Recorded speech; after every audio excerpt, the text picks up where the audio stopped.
Assalamualaikum warahmatullahi wabarakatuh. Alhamdulillahirabbil alamin, kita dapat membuat video pembelajaran yang nantinya kita akan belajar bersama beberapa menit ke depan mengenai salah satu materi akuntansi sektor publik. Nah, apa sih materi tersebut? Mungkin saya akan mengecil terlebih dahulu ya teman-teman. Nah, jadi teman-teman, beberapa menit ke depan kita akan belajar mengenai laporan keuangan pemerintah daerah Provinsi Jawa Tengah. Nanti terdapat materi mengenai hal tersebut dan juga contoh laporan-laporan yang ada di pemerintah daerah Provinsi Jawa Tengah. Nah, sebelum itu saya akan memperkenalkan anggota kelompok dari kelompok 4 yang sudah membuat video pembelajaran kali ini. Yaitu yang pertama itu ada Mbak Nur Inaya Putri Pratama, ini orangnya. Lalu ada Mas Muhammad Rifanda Irham. Lalu ada Mbak Huwaida Nurjana. Lalu ada Mbak Zahrotun Nurmilati. Lalu ada Mbak Hafsah.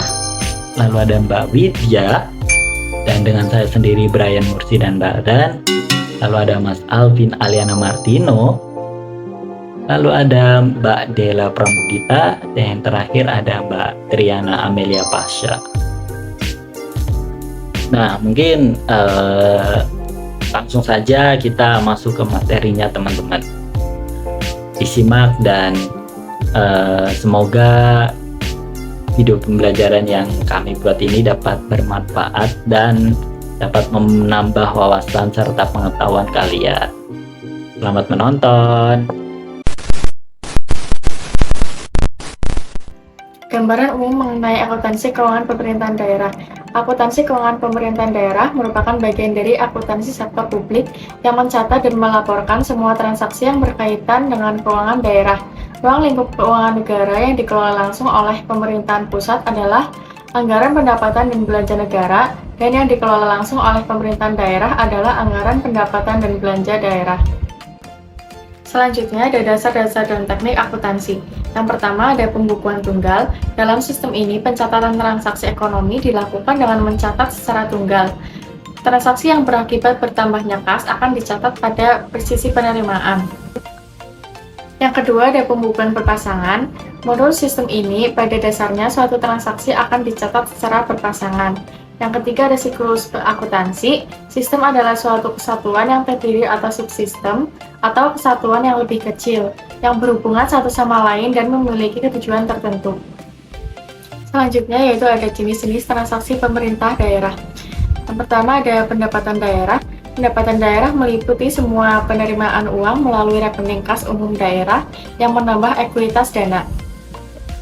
Yang kedua ada belanja daerah. Belanja daerah meliputi semua pengeluaran dari rekening kas umum daerah yang mengurangi ekuitas dana, merupakan kewajiban daerah dalam 1 tahun anggaran dan tidak akan diperoleh pembayarannya kembali oleh daerah. Yang ketiga ada pembiayaan daerah. Pembiayaan daerah meliputi semua transaksi keuangan untuk menutup defisit atau untuk memanfaatkan surplus. Pembiayaan daerah terdiri dari penerimaan pembiayaan, pengeluaran pembiayaan, dan sisa lebih anggaran tahun berkenaan. Baik, yang selanjutnya ada struktur akuntansi keuangan pemerintah daerah. Pada pemerintah daerah ini, struktur akuntansi yang dilakukan adalah kantor pusat, kantor cabang, atau home office, branch office, transaction.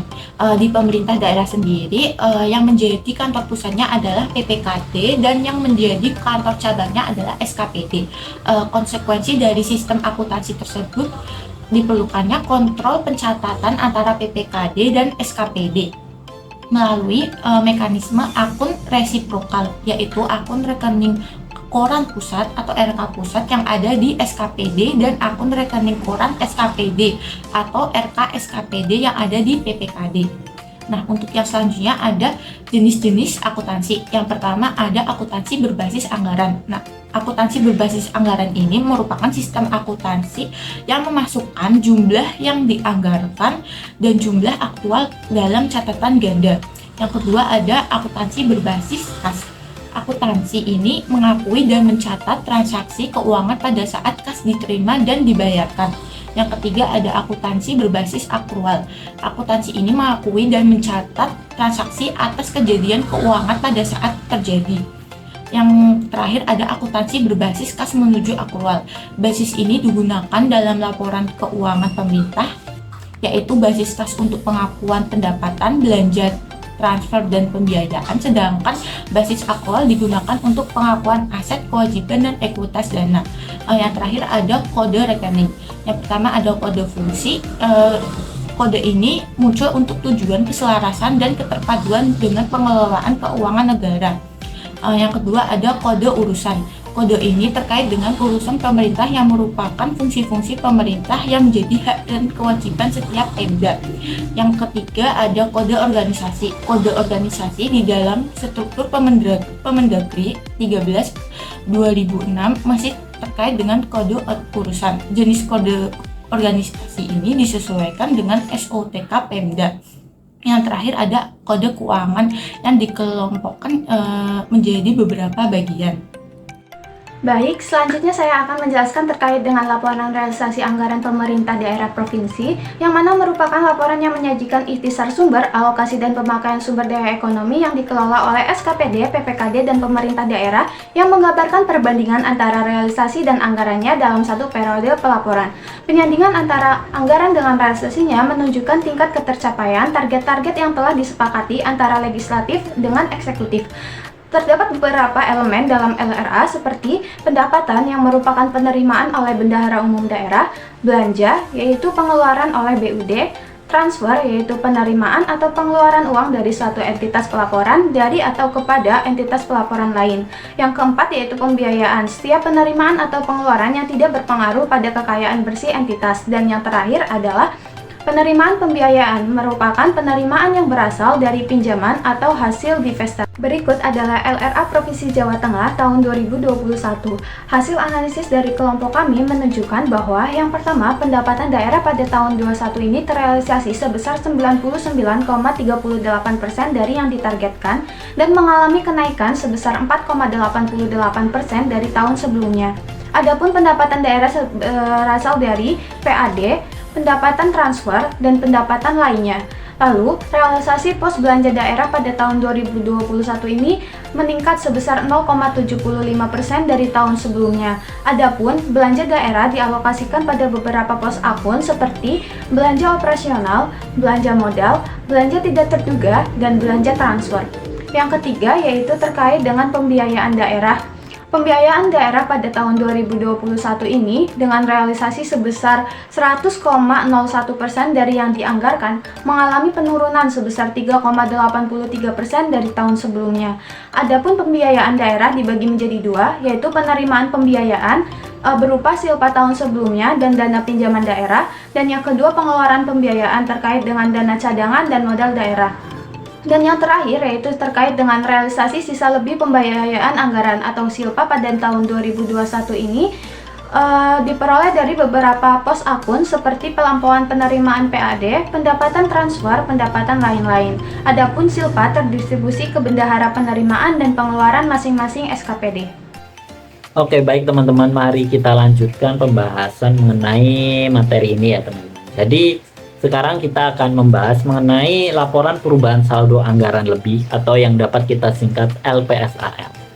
LPSAL atau laporan perubahan saldo anggaran lebih ini merupakan laporan yang menyajikan informasi secara komparatif mengenai kenaikan atau penurunan saldo anggaran lebih tahun pelaporan.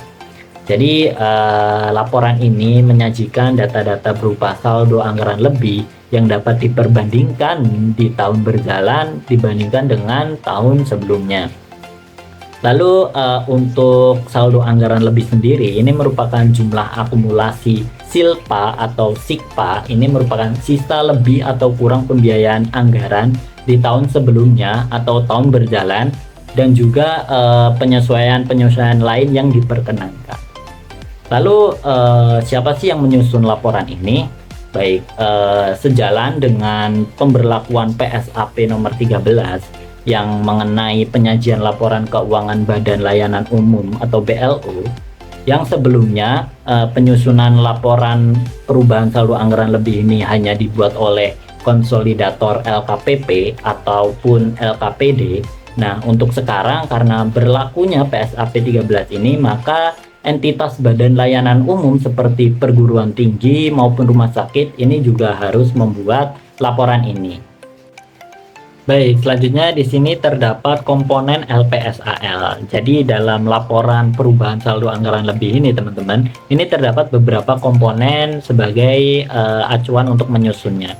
Yaitu yang pertama itu adanya saldo anggaran lebih awal. Ini merupakan sisa lebih pembiayaan anggaran tahun sebelumnya. Lalu di bawahnya ada penggunaan SAL, di mana saldo anggaran lebih ini digunakan di tahun ini atau tahun pelaporan saat ini. Lalu terdapat silpa atau sikpa, ini merupakan sisa lebih atau kurang pembiayaan anggaran. Di bawahnya terdapat koreksi kesalahan pembukuan tahun sebelumnya. Jadi jika tahun sebelumnya itu terdapat kesalahan pembukuan, maka di tahun ini kita koreksi. Lalu terdapat juga lain-lain, ini merupakan hal yang dapat mengurangi atau menambah perhitungan yang akan kita lakukan. Ini contohnya terdapat penyesuaian. Lalu yang paling akhir ini adanya saldo anggaran lebih akhir. Ini merupakan sisa anggaran lebih yang nantinya ini merupakan hasil dari perhitungan yang sudah kita lakukan. Lalu di sini terdapat contoh laporan perubahan saldo anggaran lebih ini dari Provinsi Jawa Tengah per 31 Desember 2021 dan 2020. Dapat kita lihat teman-teman, yaitu di nomor 1 ini terdapat saldo anggaran lebih awal, di mana ini merupakan silpa tahun sebelumnya. Ini merupakan perbandingan ya nominalnya. Lalu di bawahnya ini terdapat penggunaan SAL sebagai penerimaan pendapatan tahun berjalan. Ini nantinya akan mengurangi saldo anggaran lebih awal, di mana di nomor 3 dapat kita lihat subtotalnya ini 1 kurang 2, maka ada pun hasilnya seperti itu.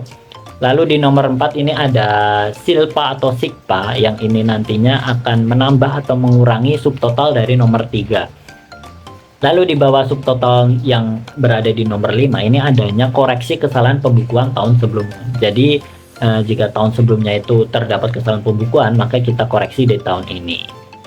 Lalu yang terakhir ada lain-lain, di mana hal-hal lain-lain ini tidak terjadi di laporan perubahan saldo anggaran lebih di Provinsi Jawa Tengah ini. Lalu yang terakhir yaitu hasilnya, yaitu saldo anggaran lebih akhir, di mana nominalnya sudah tertera, yaitu tahun 2021 ini mengalami kenaikan ya teman-teman daripada tahun 2020.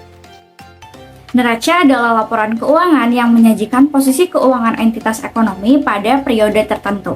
Laporan ini dibuat untuk menyajikan informasi keuangan yang dapat dipercaya mengenai aset, kewajiban, dan juga ekuitas dana. Aset pada neraca berisi sumber daya yang dapat memberikan manfaat ekonomi atau sosial bagi pemerintah daerah dan dapat diukur dalam satuan uang. Sedangkan kewajiban adalah utang yang timbul dari peristiwa masa lalu yang penyelesaiannya mengakibatkan aliran keluar sumber daya ekonomi pemerintah daerah. Dan ekuitas adalah kekayaan bersih pemerintah yang merupakan selisih antara aset dan kewajiban. Pos-pos yang dicantumkan dalam neraca yaitu ada kas dan setara kas, piutang pajak dan bukan pajak, persediaan, aset tetap, kewajiban, dan ekuitas. Seperti laporan realisasi anggaran atau LRA, neraca pemerintah daerah merupakan gabungan atau konsolidasi dari neraca Satuan Kerja Perangkat Daerah atau SKPD dan pejabat pengelola keuangan daerah atau PPKD selaku bendahara umum daerah yang ada di lingkungan pemerintah daerah atau Pemda. Pada laporan keuangan pemerintah daerah terdapat 2 jenis neraca, yaitu neraca untuk transaksi SKPD dan neraca untuk transaksi PPKD. Neraca SKPD berfokus pada unit kerja atau bagian tertentu di tingkat daerah, menyajikan aset, kewajiban, dan ekuitas yang terkait dengan unit kerja tersebut, serta memberikan gambaran posisi keuangan yang lebih spesifik dan terperinci. Sedangkan untuk neraca PPKD itu melibatkan tingkat yang lebih tinggi, yaitu Pusat Pengelolaan Keuangan Daerah, merupakan laporan konsolidasi yang menyajikan gambaran posisi keuangan keseluruhan daerah yang mencakup SKPD di dalamnya. Baik, yang selanjutnya itu ada contoh neraca. Dapat dilihat di sini ada neraca komparatif dari pemerintah Provinsi Jawa Tengah. Neraca komparatif merupakan jenis neraca yang membandingkan posisi keuangan antara dua periode waktu yang berbeda. Nah, dapat dilihat di sini terdapat 4 bagian atau 4 kolom yang terdiri dari uraian atau nama akun, lalu ada ref atau nomor akun, lalu terdapat jumlah atau saldo dari tahun 2021 dan 2020. Lalu terdapat tabel atau kolom kenaikan atau penurunan yang merupakan kolom pembanding dari dua periode tersebut. Lalu ada pun bagian terpenting dari neraca sendiri, yaitu ada akun aset yang terdiri dari aset lancar, aset tetap, dan aset lain-lain. Lalu ada pun akun kewajiban yang terdiri dari kewajiban jangka pendek, dan ada akun ekuitas. Oke, baik, materi selanjutnya itu adalah materi laporan operasional. Perlu diketahui, laporan operasional merupakan salah satu unsur laporan keuangan yang menyajikan ikhtisar sumber daya ekonomi yang dikelola baik oleh pemerintah pusat maupun daerah untuk penyelenggaraan pemerintahan dalam satu periode pelaporan. Laporan operasional memiliki tujuan. Jadi, adanya laporan operasional adalah pemenuhan tujuan penyelenggaraan pemerintahan yang akuntabilitas yang ditetapkan sesuai dengan peraturan perundang-undangan. Oke, baik, selanjutnya itu ada perbedaan laporan operasional dan laporan realisasi anggaran. Jadi dalam laporan operasional itu strukturnya hampir sama dengan laporan realisasi anggaran, tetapi terdapat perbedaan. Dalam laporan operasional itu menggunakan accrual basis, sedangkan dalam laporan realisasi anggaran itu menggunakan cash basis. Berbeda dengan laporan realisasi anggaran, dalam laporan operasional itu tidak terdapat akun pembiayaan karena tidak menyangkut kegiatan operasional pemerintah. Oke, untuk pemahaman lebih lanjut, saya akan tampilkan contoh dari laporan operasional Provinsi Jawa Tengah tahun 2021. Dapat kita lihat di sini. Laporan operasional menunjukkan informasi tentang kegiatan operasional yang tercermin dari akun pendapatan LO dan beban serta surplus defisit dari pemerintah daerah Provinsi Jawa Tengah. Jadi singkatnya, laporan operasional hanya untuk menyajikan informasi tentang pendapatan LO, beban, dan surplus defisit laporan operasional. Nah, berikut adalah laporan operasional Provinsi Jawa Tengah. Angka-angka yang ada dalam laporan operasional ini bersumber dari neraca lajur yang telah disajikan oleh rekan saya sebelumnya. Jadi, karena akun-akun dari laporan operasional ini adalah akun nominal, maka pada akhir periode harus ditutup atau dinolkan. Dapat kita lihat untuk kegiatan operasional terdiri dari pendapatan LO, yang terdiri dari pendapatan asli daerah, pendapatan transfer LO, dan lain-lain pendapatan daerah yang sah. Untuk beban terdiri dari beban operasi, beban penyusutan dan amortisasi, beban transfer, dan terakhir jumlah beban. Untuk tahun 2021 mengalami surplus sebesar 1,6 triliun lebih, dan untuk surplus defisit yang sudah dikurangkan dari pos luar biasa pada tahun 2021 memperoleh surplus sebesar 1,9 triliun.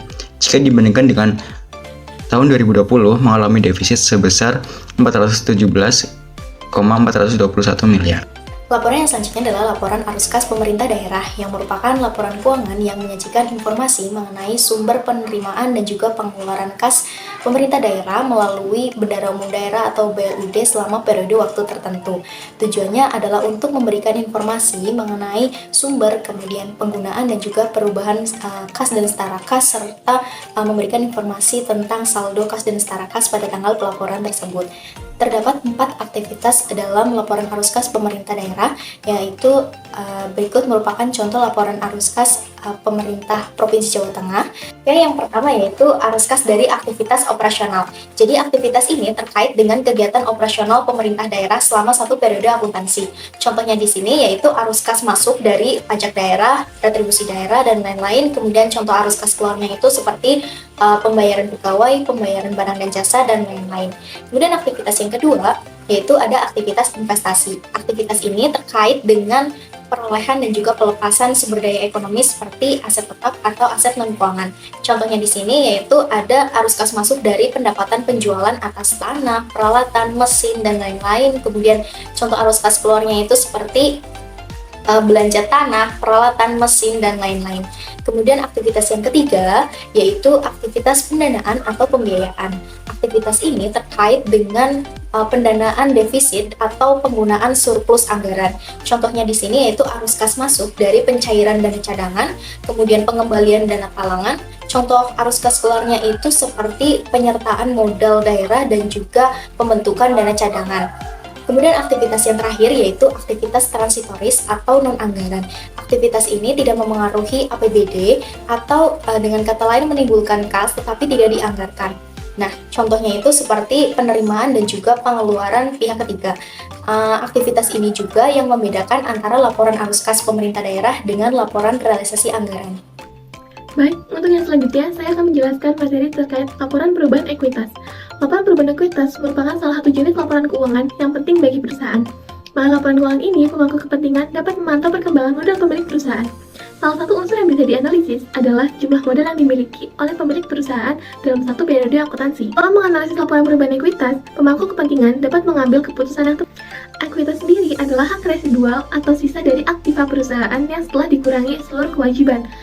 Merujuk persamaan dasar akuntansi, ekuitas dihitung dengan cara mengurangi aset dengan liabilitas atau utang perusahaan. Beberapa hal yang termasuk ekuitas bisa berupa setoran saham dari para pemegang saham, saldo laba, dan juga pencadangan atau saldo laba. Setiap klasifikasi tersebut sebaiknya mencerminkan hak kepemilikan masing-masing pemberi modal dalam perusahaan. Pemangku kepentingan dapat memanfaatkan laporan perubahan ekuitas sebelum mengambil keputusan. Ada beberapa aspek nih yang perlu diperhatikan saat menganalisa laporan perubahan ekuitas. Yang pertama, besaran modal awal periode. Yang kedua, besaran modal akhir periode. Ketiga, ada tidaknya laba atau rugi usaha. 4, ada tidaknya pengambilan pribadi atau PRIV. Yang kelima, ada tidaknya investasi tambahan dari pemilik. Baik, yang selanjutnya saya akan menjelaskan terkait isi laporan perubahan ekuitas, dan ini mencakup beberapa komponen atau unsur. Yang pertama, ada modal atau saham. Ini merupakan sesuatu yang dikeluarkan oleh perusahaan baik dalam bentuk barang maupun uang untuk menjalankan operasional awal mereka. Lalu perubahan modal dalam laporan perubahan ekuitas digambarkan lewat masuknya modal baru atau pembelian saham kembali oleh perusahaan. Yang kedua, ada laba rugi bersih yang bisa dilihat dari selisih antara pendapatan total perusahaan dikurangi beban selama periode tertentu. Apabila pendapatan ini melebihi beban, perusahaan akan memperoleh laba. Sebaliknya, jika beban ini melebihi pendapatan, maka perusahaan dianggap merugi. Yang ketiga, ada transaksi dan distribusi modal ke pemilik. Ini juga termasuk unsur dalam laporan perubahan ekuitas. Komponen ini bisa diamati lewat transaksi PRIV atau pembagian dividen. Yang keempat, ada saldo akumulasi laba rugi yang dinyatakan dalam laporan perubahan ekuitas merupakan saldo pada awal tahun dan juga saldo akhir periode. Setelah itu, penyebab perubahannya dapat dicantumkan di laporan perubahan ekuitas. Yang kelima, jumlah modal akhir adalah besaran modal akhir perusahaan di akhir periode. Modal akhir bisa diperoleh lewat hasil rekonsiliasi hingga perhitungan unsur-unsur lain yang terdapat pada laporan perubahan ekuitas. Baik, selanjutnya saya akan menampilkan laporan perubahan ekuitas yang kami ambil dari Provinsi Jawa Tengah. Baik teman-teman, selanjutnya adalah kesimpulan dari materi yang telah disampaikan oleh teman-teman saya. Di kesimpulan ini terdapat 6 jenis laporan keuangan pemerintah daerah. Yang pertama, laporan realisasi anggaran. Laporan ini menyajikan informasi mengenai realistis dan anggaran untuk suatu periode tertentu. Yang kedua adalah laporan perubahan saldo anggaran lebih. Di laporan ini menyajikan informasi secara komparatif mengenai kenaikan dan penurunan saldo anggaran lebih. Yang ketiga, laporan neraca. Laporan neraca menyajikan posisi keuangan entitas ekonomi pada periode tertentu yang berisi informasi keuangan mengenai aset, kewajiban, dan ekuitas.